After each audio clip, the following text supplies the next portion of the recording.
Évacuation urbaine. Comment s'échapper de Paris et d'autres grandes villes en cas de crise? 3h17 du matin. La sirène d'alerte retentit dans tout Paris.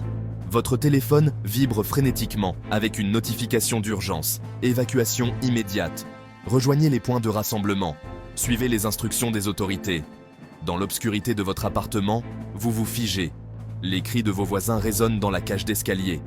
Par la fenêtre, vous apercevez des flux de phares qui s'agglutinent déjà sur les boulevards. 6 millions de Parisiens tentent de fuir simultanément. Les minutes sont comptées. Êtes-vous prêts? Imaginez ce scénario. Un événement catastrophique, inondation majeure, accident industriel, attentat d'ampleur ou autre crise frappe votre métropole. Les autorités ordonnent une évacuation massive.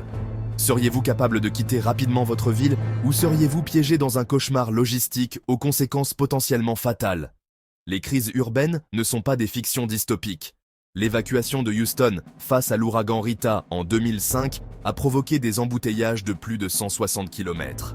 À Paris, les exercices d'évacuation montrent qu'une sortie désordonnée de la capitale pourrait paralyser totalement la région en moins de 2 heures. Dans notre monde d'incertitude croissante, savoir s'échapper d'une métropole en situation d'urgence est devenu une compétence de survie essentielle.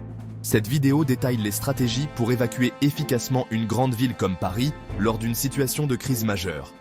Des préparatifs essentiels aux routes alternatives, en passant par les considérations psychologiques souvent négligées, nous aborderons tous les aspects critiques pour maximiser vos chances de survie.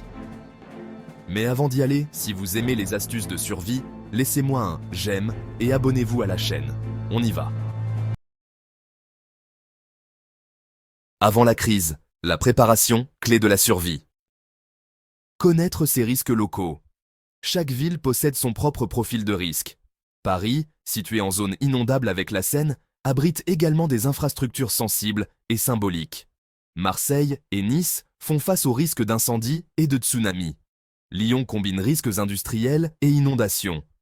Pour Paris spécifiquement, le plan particulier d'intervention, PPI, identifie plusieurs scénarios majeurs. Crue centennale de la Seine, similaire à 1910, accident industriel majeur, incidents nucléaires, centrales à proximité, attentats d'ampleur nécessitant évacuation. Action immédiate, consultez le document d'information communal sur les risques majeurs, dits crimes, de votre arrondissement ou ville. Ce document officiel détaille les risques spécifiques à votre zone et les procédures d'évacuation recommandées. Le go-bag, prêt en 5 minutes. L'élément fondamental de toute stratégie d'évacuation est le sac d'évacuation, ou go-bag. Ce sac doit être prêt en permanence, facilement accessible, suffisamment léger pour être transporté sur de longues distances, et complet sans être surchargé. Contenu essentiel du sac d'évacuation. Documents vitaux, dans une pochette étanche. Copie de pièces d'identité, passeport, attestation d'assurance habitation et véhicule, ordonnance médicale et carnet de santé. Coordonnées des personnes à contacter. Copie numérique sur clé, USB étanche, premier secours, kit de premiers soins compact, médicaments personnels pour 72 heures minimum, masque, FFP2/3, désinfectant pour mains. Équipement de base, lampe frontale avec pile de rechange, couteau, multifonction, sifflet d'urgence, radio portable à manivelle, batterie externe, chargée pour téléphone, couverture de survie, vêtements adaptés à la saison, eau et nourriture, gourde filtrante, comprimés de purification d'eau, barres énergétiques, nourriture compacte pour 48 heures, finances, espèces en petites coupures, 300 € minimum, carte bancaire peu utilisée, petits objets de valeur échangeables. Planification des itinéraires d'évacuation. Pour chaque Parisien ou habitant de grande ville, il est crucial de planifier non pas un, mais plusieurs itinéraires d'évacuation. Cette multiplicité est votre assurance contre les axes saturés ou bloqués. Stratégie des 3 voies. Voie principale. Généralement, suivre les instructions officielles d'évacuation. À Paris, les autorités prévoient de l'utilisation des grands axes, périphériques, autoroutes, selon des schémas précis par quartier. Voies alternatives motorisées. Itinéraires secondaires, évitant les grands axes prévisiblement saturés, privilégiant les départementales et routes moins connues. Voies pédestres, cyclistes. Crucial en cas de paralysie routière ou de coupures d'électricité affectant les transports. À Paris, identifiez les voies piétonnes, berges, parcs traversants et pistes cyclables permettant de sortir de la ville. Exercice pratique, ouvrez une carte physique, pas numérique, et tracez 3 itinéraires distincts depuis votre domicile vers l'extérieur de la ville, en direction de votre lieu de repli. Chronométrez-vous pour parcourir chacun à pied ou à vélo au moins une fois par an. Point de rassemblement et lieu de repli, déterminés à l'avance. Point de rassemblement familial. Si la crise survient pendant que la famille est dispersée, où vous retrouverez-vous? Choisissez un lieu facilement identifiable, accessible à tous les membres et si possible à mi-chemin entre domicile et travail ou école. Lieu de repli primaire, idéalement situé à 30 à 80 km de la ville, chez des proches ou dans une résidence secondaire. Assurez-vous que ce lieu dispose de ressources pour vous accueillir comme de l'eau, de la nourriture et une électricité potentielle. Lieu de repli secondaire, en cas d'impossibilité d'atteindre le premier, prévoyez une alternative dans une direction différente. Aspect crucial souvent négligé. Communiquez clairement ces lieux à tous les membres de la famille, y compris aux enfants en âge de comprendre. Pratiquez régulièrement le parcours vers ces lieux. Pendant la crise, stratégie d'évacuation efficace. Décision critique. Partir ou rester. La première décision, souvent la plus difficile, est de déterminer s'il faut évacuer ou se confiner. Cette décision dépend de multiples facteurs. Facteurs favorisant l'évacuation. Ordre officiel d'évacuation. Temps disponible avant l'impact de la crise. Moyens de transport opérationnels. Route d'évacuation viable. Lieu de repli accessible. Facteurs favorisant le confinement. Instruction officielle de confinement. Danger immédiat à l'extérieur. Contamination, violence. Évacuation tardive, embouteillage massif déjà formé. Risque temporaire et de courte durée. Logement adapté à la situation. Étage élevé pour inondation. Cave pour certaines menaces aériennes. Règle d'or. Si vous décidez d'évacuer, faites-le tôt ou très tard, jamais au pic de l'exode. Les premières heures sont cruciales. Mode de transport. Adapter sa stratégie. Chaque mode de transport présente des avantages et inconvénients spécifiques en situation d'évacuation. Voiture personnelle. Avantages. Autonomie. Capacité de transport. Protection contre éléments extérieurs. Inconvénients. Vulnérabilité aux embouteillages. Dépendance au carburant. Conseil. Maintenez toujours le réservoir, au moins à moitié plein. Privilégiez les heures creuses. Transport en commun. Avantages.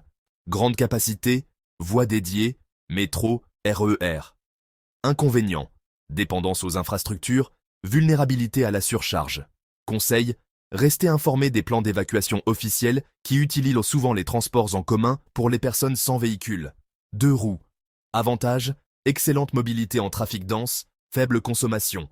Inconvénients. Exposition aux éléments, capacité limitée. Conseil. Solution idéale pour l'évacuation urbaine à Paris. Privilégiez les scooters ou motos avec coffre. Vélo. Avantage. Indépendance totale des infrastructures, passage partout. Inconvénients. Limitation de charge, effort physique, exposition. Conseil. Envisagez un vélo pliable ou cargo selon votre situation familiale. Équipez-le de sacoches étanches. À pied. Avantage. Ultime recours, toujours disponible, accès à des passages impossibles autrement. Inconvénients. Lenteur, épuisement, exposition. Conseil, prévoyez des chaussures adaptées dans votre sac d'évacuation. Connaissez les raccourcis piétons. Stratégie multimodale recommandée. Dans un contexte parisien, la combinaison optimale est souvent un 2 roues jusqu'à la périphérie, puis relais vers un véhicule plus grand à l'extérieur de la zone dense. Navigation et orientation sans technologie. Lors d'une crise majeure, les réseaux mobiles et électriques peuvent être inopérants. Savoir s'orienter sans GPS devient vital. Outils d'orientation analogique. Une carte physique détaillée de votre ville et sa périphérie, à une échelle de 1 pour 25 000 est recommandée, une boussole de base, et des plans de métro ou RER imprimés. Technique d'orientation urbaine. Repérez les grands axes naturels, comme la Seine à Paris, utilisez les monuments visibles, tels que la Tour Eiffel ou le Sacré-Cœur à Paris, identifiez la position du soleil, l'est le matin, l'ouest le soir, et suivez les panneaux d'évacuation officiels. Formation minimale. Apprenez à lire une carte topographique, Mémorisez les points cardinaux de votre ville et pratiquez l'orientation sans GPS lors de vos déplacements quotidiens. Exercice pratique. Une fois par mois, effectuez un trajet habituel sans utiliser votre téléphone pour vous orienter. Notez les repères visuels qui vous guident. Gestion du temps et des priorités. Dans une situation d'évacuation, chaque minute compte. Voici comment optimiser votre départ. Les 15 premières minutes, rassemblez les membres du foyer, prenez le sac d'évacuation, coupez le gaz et l'électricité et verrouillez votre logement. Priorité à l'information. Consultez rapidement les consignes officielles, que ce soit par la radio ou les alertes. Informez vos proches de votre départ et destination et vérifiez l'état des routes, si possible. Ne vous laissez pas distraire. Limitez strictement les objets emportés au nécessaire. Résistez à l'impulsion de juste prendre une chose de plus et acceptez d'abandonner des biens matériels. Technique de décision rapide. Pour chaque objet considéré, posez-vous une seule question. Est-ce que cet objet augmente significativement mes chances de survie dans les 72 prochaines heures? Si la réponse n'est pas clairement oui, laissez-le. Les défis spécifiques des grandes villes françaises. Paris, la complexité d'une métropole dense. Paris présente des défis uniques en cas d'évacuation.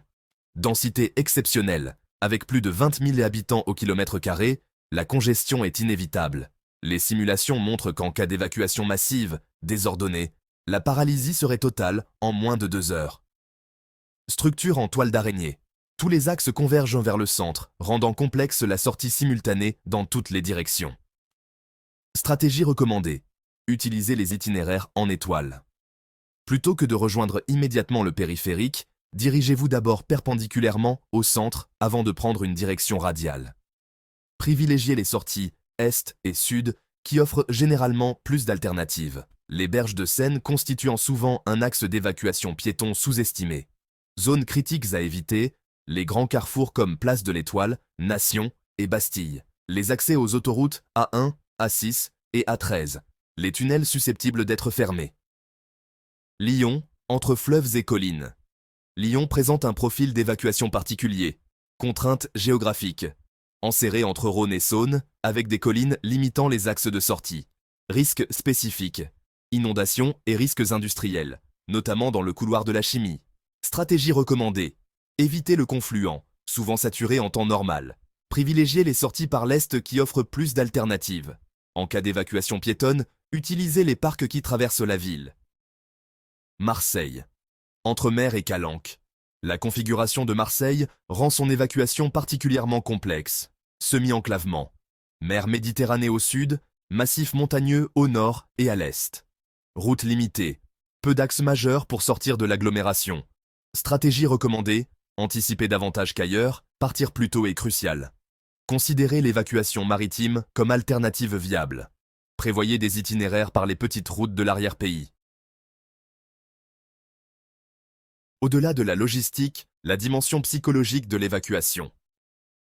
Gestion du stress et prise de décision. L'évacuation est une situation extrêmement stressante qui affecte la capacité à prendre des décisions rationnelles. Phénomène psychologique courant, paralysie décisionnelle, tunnel cognitif, un focus excessif sur certains aspects, pensée magique, comme ça n'arrivera pas vraiment, et attachement irrationnel aux biens matériels. Technique de gestion du stress, respiration tactique, 4, 4, 4, inspirez 4 secondes, retenez 4 secondes, expirez 4 secondes. Verbalisation des étapes, énoncez à voix haute ce que vous faites, focalisation sur l'action immédiate plutôt que sur les conséquences à long terme. Préparation mentale, visualisez régulièrement le scénario d'évacuation, acceptez à l'avance la possibilité de pertes matérielles et établissez clairement les responsabilités dans le groupe familial. Évacuation avec personnes vulnérables. L'évacuation présente des défis spécifiques pour certaines populations. Avec enfants, préparez un sac spécifique contenant réconfort, comme un doudou, et distraction. Utilisez des histoires ou jeux pour réduire l'anxiété et enseignez-leur à l'avance les comportements attendus. Avec personnes âgées ou à mobilité réduite, évaluez réalistement leur capacité de déplacement, prévoyez des aides à la mobilité compacte, identifiez les itinéraires accessibles sans escalier et connaissez les modalités d'évacuation spécifiques prévues par les autorités. Avec animaux domestiques, transporteurs adaptés toujours disponibles, documentation vétérinaire à jour, nourriture et eau pour 72 heures, laisse et muselière même pour animaux habituellement calmes. Solidarité et comportement collectif. Une évacuation efficace repose sur un équilibre entre autonomie et solidarité.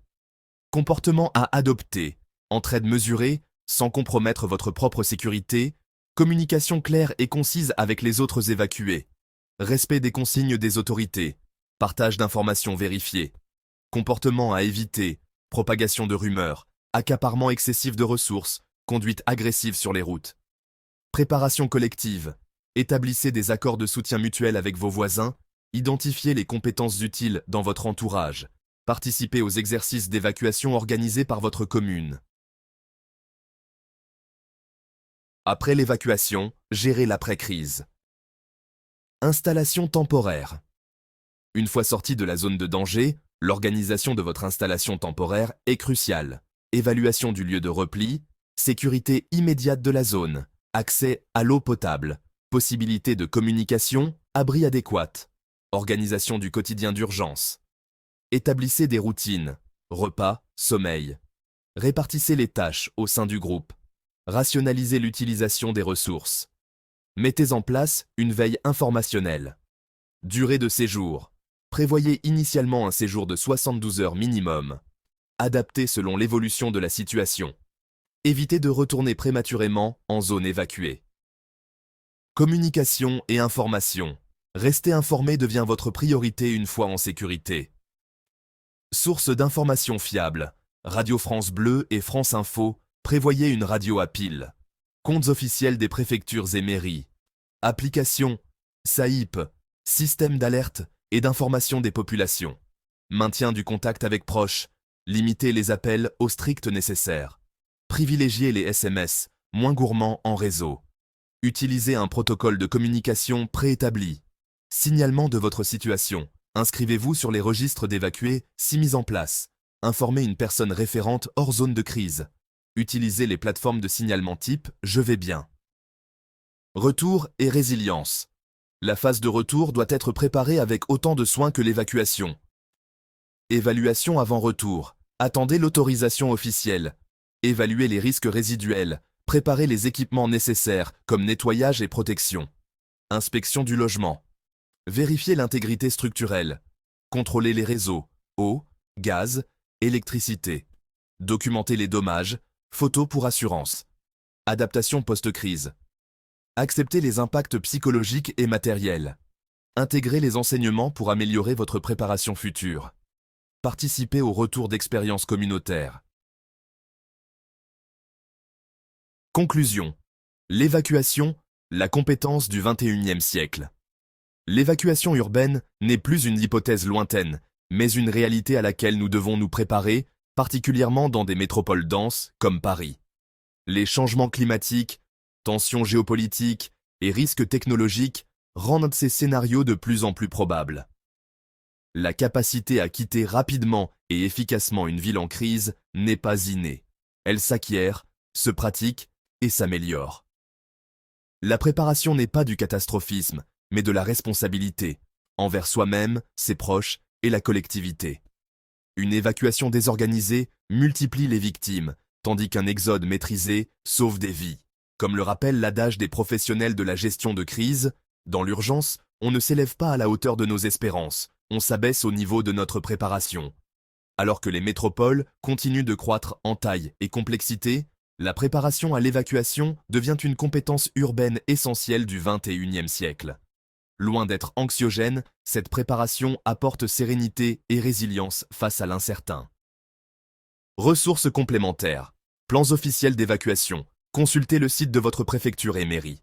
Application, SAIP, système d'alerte et d'information des populations. Formation, sessions de préparation aux risques majeurs organisées par la protection civile. Communauté, groupes locaux de résilience urbaine présents dans la plupart des grandes villes. Si vous avez trouvé la vidéo utile, laissez-moi un j'aime et vous abonnez à la chaîne. À bientôt sur Éco-Décryptage.